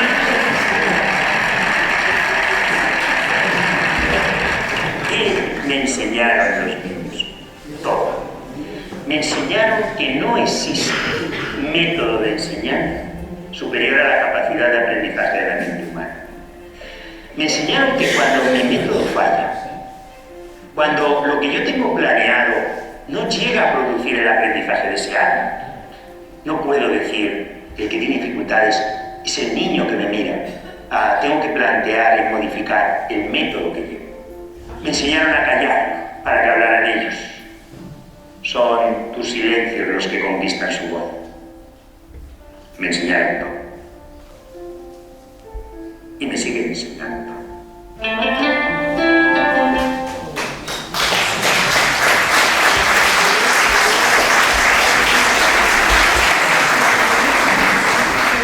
Muchas gracias por ese homenaje a los maestros. Bien, yo finalizo el libro con esta frase también, que dice: la educación es el pasaporte hacia el futuro. El mañana pertenece a aquellos que se preparan para él en el día de hoy. Esa es la idea importante, ¿no? Que tenemos que estar preparándonos de cara a ese futuro que nos espera. Así que muchísimas gracias por vuestra atención y espero vuestros comentarios o dudas a partir de ahora.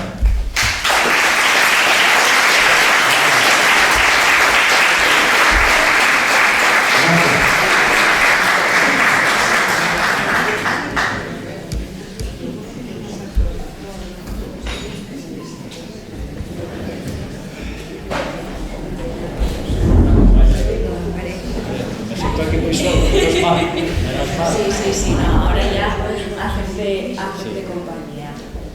Bien, no sé si alguien quiere comenzar con esas dudas o preguntas. Sinceramente y personalmente yo creo que quedó bastante claro y que la curiosidad, al menos a quienes no tengan el libro, seguro que sí que se las ha generado. Así que un primer paso yo creo que objetivo cumplido ya, Gerardo.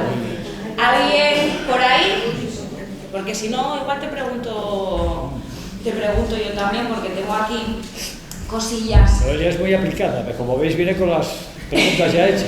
No vengo con las preguntas ya hechas, no que van a absoluto. Que lo estudiaste todo. Pero sí que es verdad que creo, bueno, hay ciertas cosas que comentaste con las que, bueno, pues en mi caso lo he dicho, yo trabajo al final con adultos, o supuestamente, vamos a decir, personas adultas porque tienen más de 18 años. Pero sin embargo, algunas cuestiones que tú comentabas, yo sí que las percibo. Por ejemplo, precisamente en el intento de fomentar ese pensamiento crítico, a mí me gusta trabajar mucho con debates, darles información, darles lecturas y que debatan. Y ahí sí que percibo normalmente, aunque no siempre, dos cuestiones que tú comentaste. La primera de ellas, que suelen identificar el conflicto con violencia, plantearles un debate suele ser difícil en tanto en cuanto les cuesta confrontar, porque entienden que están atacando directamente a la otra persona, en lugar de estar contraponiendo ideas que se pueden debatir, se puede llegar a un consenso, aunque no a un acuerdo quizás, ¿no? Y luego, por otro lado, también la autoestima.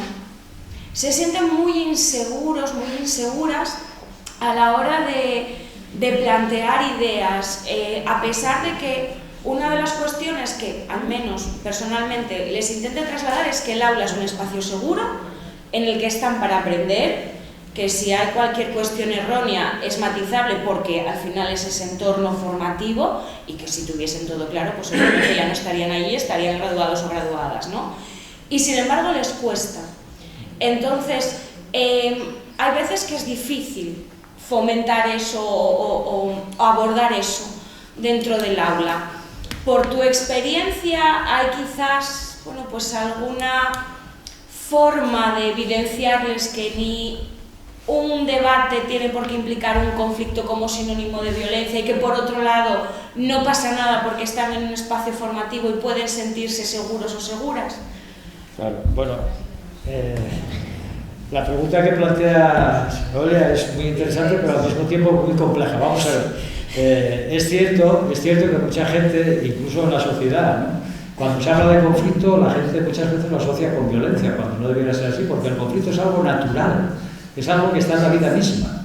Es decir, es imposible que en un colectivo, por ejemplo aquí, si nos plantean una idea, no haya formas de pensar diferentes. Es lo normal que haya formas de entender las cosas distintas. Por tanto, ahí lo que está fallando es una buena educación en valores en cuanto al respeto hacia el otro, Hay que empezar con una educación en valores en el ámbito familiar y en la escuela, por supuesto, también. Es decir, conviene educar en el valor de respetar al otro en las opiniones que tenga siempre, ¿no? Y que hay que respetar esas opiniones en el sentido de que tiene el mismo derecho que tú. Ahí cuando se habla y se trabaja la asertividad en el libro, a la hora de ser asertivos y de tener un comportamiento asertivo, hay que distinguirlo de 3 tipos de comportamientos que todos realizamos en nuestra vida cotidiana. Podemos ser ante los demás pasivos, podemos ser agresivos o podemos ser asertivos. Si no sabemos ser asertivos, podemos caer en cualquiera de los otros dos. Cuando tenemos una conducta pasiva, a veces es lo que se conoce como una conducta sumisa. Imaginaros, en un grupo de amigos siempre hay uno que lleva la voz cantante. Vamos a ir a tal sitio. Y tú te dejas llevar muchas veces, ¿no? Porque es lo más cómodo. Pero a veces te apetece decir, no, yo prefiero ir a tal sitio, a otra parte, ¿no?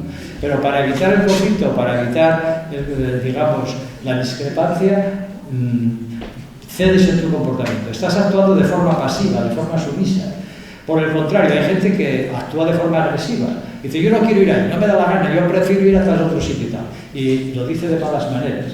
Está actuando de forma agresiva hacia los demás. El asertivo tiene que saber decir las cosas de tal manera que no ofenda al otro. Y yo creo que esa conducta asertiva se tiene que empezar a educar ya desde la familia y en la escuela también, lógicamente.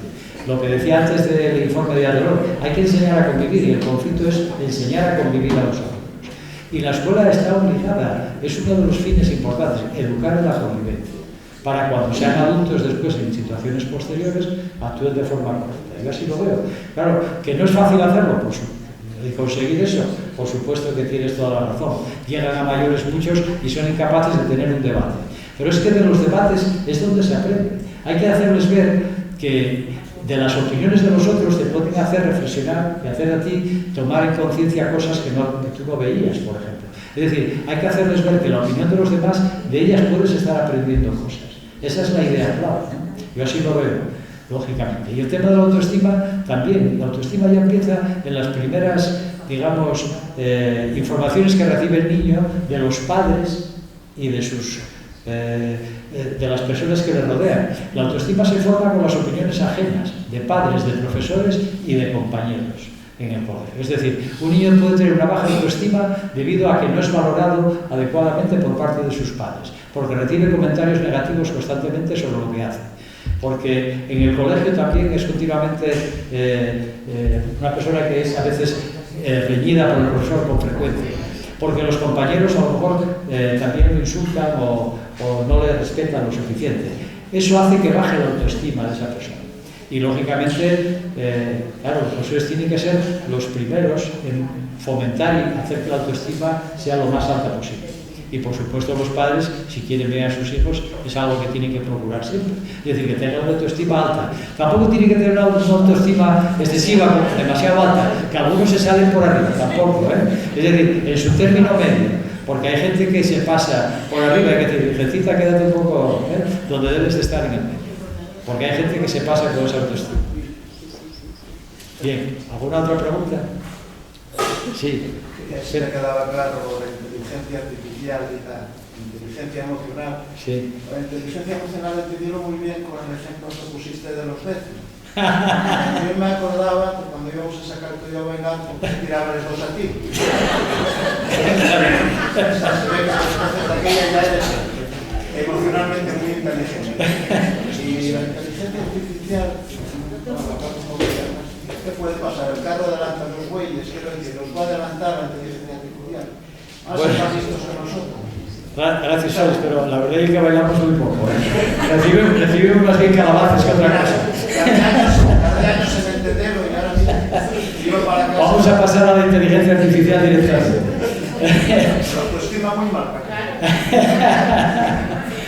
Oye, pues el tema de la inteligencia artificial yo creo que es un tema hoy en día que está suscitando bastante debate y bastante preocupación. De hecho, los gobiernos ahora mismo están intentando regularlo a nivel internacional. Hay una preocupación muy grande sobre el tema de la inteligencia artificial. ¿Por qué? Bueno, pues todos sabemos, hay recientes bueno, casos que se estudiaron, no sé si recordáis, hace unos años cuando el Brexit famoso, la famosa empresa esa de Meta que pasó 50 millones de datos e influyó tremendamente en las elecciones tanto americanas como lo del tema del Brexit. Todo eso se hizo en base a esa compra de datos y esa manipulación a nivel informático de tal. Es decir, los gobiernos hoy en día pueden quedar vendidos con el tema de la inteligencia artificial y realmente puede tener una repercusión tremenda a nivel mundial porque puede abarcar todos los ámbitos. Sin embargo, también tiene cosas muy positivas. Por ejemplo, el tema de la medicina. Ahora mismo, yo cito el ejemplo del libro del ordenador Da Vinci, que puedes operar con 5G a distancia a una persona. Es decir, la inteligencia artificial tiene cosas muy positivas para aplicar en el ámbito de la medicina o en otros campos. En la educación también probablemente habrá cosas muy interesantes que pueda aportar la inteligencia artificial, pero también tiene muchos peligros y muchos riesgos, ¿no? Y es verdad que hay cantidad de cosas, no somos conscientes, por ejemplo, el TomTom y todos estos programas informáticos se están manejando todo con inteligencia artificial. Hay cantidad de cosas que no somos conscientes de ella. La domótica, el manejo de electrodomésticos en las casas, etcétera, etcétera, se está manejando todo. ¿Tiene sus ventajas? Por supuesto que sí. Ahora, los inconvenientes pueden ser muy grandes. Eso se verá en un futuro y, de hecho, está preocupando en general. En todos los países se están llevando a cabo bastantes digamos, estudios, sobre todo la parte ética, en el componente ético de cómo regularlo en el manejo de la inteligencia artificial, ¿no? Porque eso, bueno, puede tener unas repercusiones muy negativas también en muchos ámbitos. Y ya lo digamos con la ciberdelincuencia, lo que puede dar de sí el juego en los próximos años. ¿Es novedad que nos gobernase una inteligencia artificial? Que puede llegar algún día. Bueno, mira, yo eso me recuerda, hubo dos novelas, a mí me encantaron, distópicas, que seguro que la mayor parte de vosotros leísteis, la de George Orwell en 1984 y Un mundo feliz de Aldous Huxley, por ejemplo, ¿no? Bueno, las dos novelas, fíjate, Aldous Huxley cuando hizo Un mundo feliz, que se va a cumplir ya casi 100 años, porque fue en 1932, creo recordar, cuando publicó Aldous Huxley la novela de Un mundo feliz, adelantaba todo el tema de la ingeniería genética, cómo se creaban los embriones y tal, y cómo les condicionaban el comportamiento en los primeros meses de vida. Había como una especie, digamos, de castas, los alfa, delta, alfa, gamma, delta, los épsilon, como 5 castas. Los más potentes tenían más poder y los otros eran como los obreros que trabajaban y hacían todo, ¿no? Pero tenían una conducta totalmente condicionada. El problema de lo que decía Aldous Huxley es que nos controlaban el comportamiento y hacían personas totalmente moldeables y hacer lo que querían los jefes o los gobernantes, en ese caso, que controlaban todo, y lo hacían haciendo a la gente feliz, porque consumían lo que llamaban en la novela, o cita, el soma, ¿no? Que viene a ser como una especie de droga que les hacía sentirse felices y no tenían penas ni estaban constantemente viendo la televisión. Hoy día la gente está muy enganchada a Netflix, y otra serie de canales. Es una forma, lo que decía Aldous Huxley, de alguna manera, es una manera de que la gente no piense. Es feliz y vive hacia adelante, pero no se dedica a pensar. ¿Para qué? Hay un libro precioso de Punset que me encantó, Excusas para no pensar, que es un libro precioso de Eduardo Punset, Excusas para no pensar, da una serie de argumentos muy buenos. Pues eso pasa lo mismo, lo que dice Aldous Huxley, la gente era feliz, dejó de reír, o sea, dejó de pensar y no sabía por qué, pero seguían riéndose tranquilamente, ¿no? Pero ya no pensaban, ¿para qué? Ya pensaban otros por ellos. Claro, si dejamos que los gobernantes piensen por nosotros, mal vamos. Por eso la importancia del pensamiento crítico que incido en el libro, que tenemos que desarrollar todos, y la creatividad, y el saber adaptarse, ese poder de adaptabilidad y de resiliencia, ¿no? Y bueno, en el caso contrario, George Orwell en 1984 era una visión mucho más pesimista. Ahí veía, bueno, el famoso Gran Hermano. La gente conoce el Gran Hermano por los Telecinco, pero probablemente a lo mejor no leyó la novela de George Orwell, donde habla del Gran Hermano, que es el que lo controla todo, el Estado, y cómo en un Estado totalitario las personas están totalmente controladas, lógicamente, por ese poder totalitario, como pasa en los países comunistas y demás, y que realmente no tienen libertad absoluta para moverse. La visión de Orwell es mucho más pesimista que la de Huxley, pero claro, Huxley dice, son felices pero no piensan, y nos tienen de alguna forma casi drogados con las pantallas y con las películas que están viendo y tal, y todo es felicidad, pero realmente la capacidad de pensar se está anulada. Nos anulan desde la felicidad. Entonces son dos formas distintas de anular al ser humano, ¿no? En las dos novelas. Sí. Gerardo, ¿Qué piensas del transhumanismo? Uf, eso es una pregunta. Ahí no sabría muy bien qué decirte realmente. Yo creo, vamos a ver, yo soy partidario más bien de un humanismo en la línea de lo que decía antes de Lucio Urbina, ¿no? Es decir, donde la filosofía te enseña a dudar de todo. Y de hecho, por ejemplo, hay grandes obras como la de Victoria Kant, El elogio de la duda y demás, que a mí me aportan mucho más. Creo que a los alumnos hay que enseñarles a dudar siempre. Creo que eso es fundamental. De la duda se aprende. Es decir, tú no puedes de alguna forma dogmatizar en clase cuando estás enseñando a los otros, ¿no? Por eso, una forma, yo entiendo desde la forma de educar en un plano más humanístico, es hacerles ver a los alumnos la capacidad de dudar ante todo aquello que se les enseña y que ellos puedan opinar desde su punto de vista con ese pensamiento crítico al que aludíamos antes, ¿no? El transhumanismo quizá vaya mucho más allá en otros términos, pero no sabría decirte exactamente cómo podría enfocarlo, sinceramente. Sí. ¿Qué chica? Hola, buenas tardes a todos. Bueno, yo ya es la segunda vez que te escucho la exposición de este libro y cada vez tienes maneras diferentes de decir lo mismo. Bueno, gracias, porque ya me repito un poco como la morcilla. Yo, bueno, de todo esto que estás hablando, es algo que a lo mejor me preocupa bastante, porque resulta que sí, hay que educar para el futuro, vienen muchas novedades, inteligencia artificial, inteligencia emocional, inteligencias múltiples, pero a mí me sorprende porque resulta que vamos a la escuela de magisterio y en la escuela de magisterio siguen habiendo las mismas asignaturas y entonces estos futuros maestros, ¿no?, que están sobre todo ahora mismo opositando, yo de hecho tengo un sobrino que está en ello y claro, hay cosas de las que a lo mejor le hablo y le suenan a chino y yo le digo, pero vosotros en magisterio no teníais sí, era una optativa que te daban un crédito si la podías. Entonces, ¿qué opinas de dónde...? De la formación inicial del profesorado. Yo soy un poco pesimista y soy muy crítico también. Yo creo que ahí el Ministerio de Educación, en última instancia, es el responsable de que eso ocurra, ¿no? Es decir, tanto la formación inicial como la continua del profesorado, yo creo que hace aguas y lo saben perfectamente los responsables desde siempre, desde hace mucho tiempo. Por ejemplo, yo entiendo, y aquí hay profesores de secundaria, seguro que unos cuantos, ¿no? Yo entiendo que los profesores de secundaria tienen amplísimos conocimientos de su materia, ya sean matemáticas, ya sea historia, ya sea física, química o lo que impartan, saben muchísimo de esa materia, de física, de química, de historia, tal. Sin embargo, la formación pedagógica y psicológica es nula, y eso en la formación inicial debería haberse impartido adecuadamente. Y eso lo sabe el Ministerio, pero nunca lo tuvo en cuenta.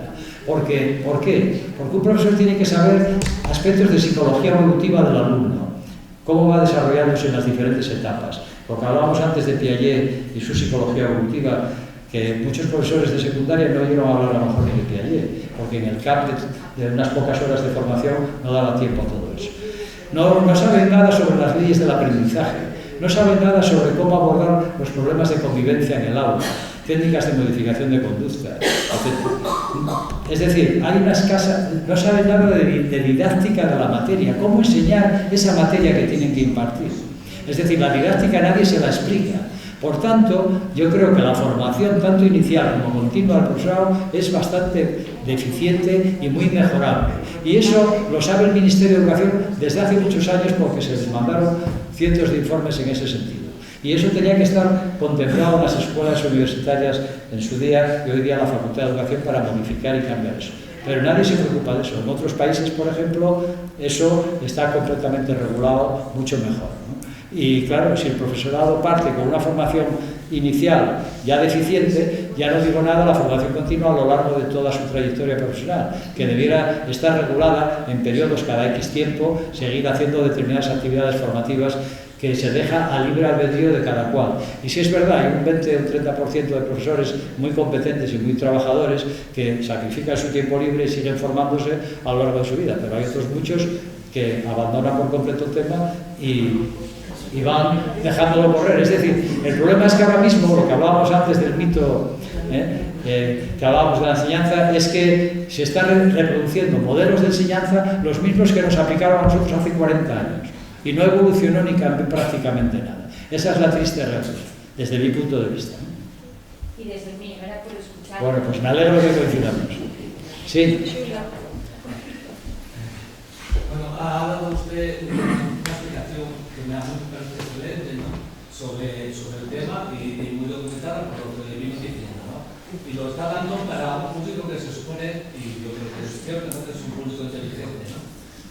Y porque vivimos en países cultos donde las cosas van hacia adelante, hacia pantallas, hacia un futuro de inteligencia artificial y muchas de estas cosas, y es ahí que está nuestra mirada. Y sin embargo, en un momento de la charla muy interesante en relación con el tema de la violencia, en el que pasó una sombra, por usted, según nos explicó, ¿no? de la sombra de la brutalidad que está pasando, de la masacre y tal, sí. Y todos sabemos que está ahí, que miramos para otro lado, nuestros gobiernos miran para otro lado, ¿no? Entonces tiene que ver esta salida con el tema, ¿no? En el sentido de que estamos siempre pensando en que el futuro va a ser, no sabemos muy bien cómo, pero hacia una pantalla táctil y transparente. Sin darnos cuenta de que vivimos con un peligro de brutalidad y de barbarie enorme, que está creciendo en multitud de sitios y que se siguen fabricando grandes cantidades de bombas cada vez más destructivas. Y que sabemos que el odio está presente, ¿no? Por los muchos conflictos que hay. Bien, no habría que tener también asignatura, no habría que enseñar, ¿no? Darnos cuenta hacia las nuevas generaciones del problema de catástrofe, del problema de que vaya posiblemente al colapso de nuestra civilización, tal como vivimos. ¿Qué pasaría si un día falta la electricidad, empiezan a faltar en las ciudades los bienes básicos del consumo? ¿A dónde iríamos a buscar los tetrabits de la leche, ¿no? Sin saber que eso da la razón. Es decir, que vivimos un mundo inadaptado totalmente a la posibilidad de... Muy interesante la reflexión, gracias. Bueno, efectivamente hice una cita muy rápida al llegar al tema de los conflictos. Sí es cierto que la humanidad, de hecho hay muchas teorías y muchos augurios de que el ser humano, la especie humana, puede llegar a desaparecer al cabo de unos cuantos miles de años probablemente, y no sería de extrañar. Incluso el propio ser humano puede ser el que contribuya a esa destrucción, con eso que acabas de decir, efectivamente. De hecho, la Tercera Guerra Mundial, a nivel atómico y demás, toda la etapa de la Guerra Fría que se vivió en los años 60, con las grandes superpotencias, estaban amenazando una especie de catastrofismo que podía ocurrir para la humanidad, ¿no? Eso está latente, está ahí, indudablemente, y ese peligro seguirá existiendo de momento.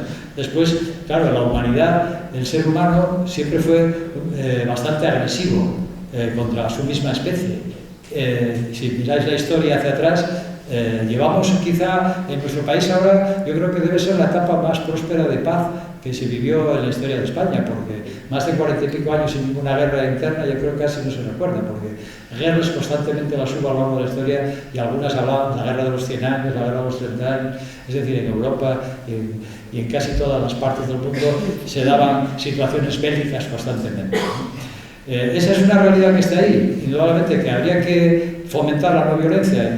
Yo efectivamente, en algunos de los cursos que di sobre mejorar la convivencia en los centros educativos, insistía en una teoría, la de Galtung, la teoría de la no violencia, que eso implica una no violencia, incluso no puede existir ni una violencia verbal siquiera. Es decir, no debería haber ni violencia verbal en ningún caso. Lo que antes planteaba Noelia, en un debate cada uno es libre de defender sus ideas sin necesidad de ofender y molestar al otro de forma agresiva con la manera de hablar y de decir las cosas. Es decir, hay que enseñar esa forma de convivir pacíficamente, ¿no? Y la resolución de conflictos tiene que ser, se explica en esas teorías de resolución de conflictos, tiene que ser una resolución negociada y a través del diálogo. Entonces los alumnos tienen que aprender a convivir y a resolver los conflictos de manera pacífica a través del diálogo. Y si se resuelve de esa forma, el conflicto puede ser positivo, porque todos aprendemos de él. Ahora, cuando se acaba de una guerra, realmente ese conflicto ya es un problema serio para todos, para las dos partes, ¿no? Y claro, el mundo y la humanidad desde siempre está constantemente con esa espada de Damocles de la agresividad humana implícita que llevamos todos, ¿no? Ahora mismo tenemos la guerra de Ucrania, tenemos el tema ahora con Israel y demás en Gaza, en fin, constantemente estamos saliendo de un conflicto bélico a otro, ya no digamos guerras anteriores donde se produjeron verdaderas masacres, ¿no?, de miles de seres humanos. Nosotros somos afortunados, como muy bien dices, de estar en un mundo quizá más civilizado donde afortunadamente no vivimos esa situación bélica con tanta frecuencia, ¿no?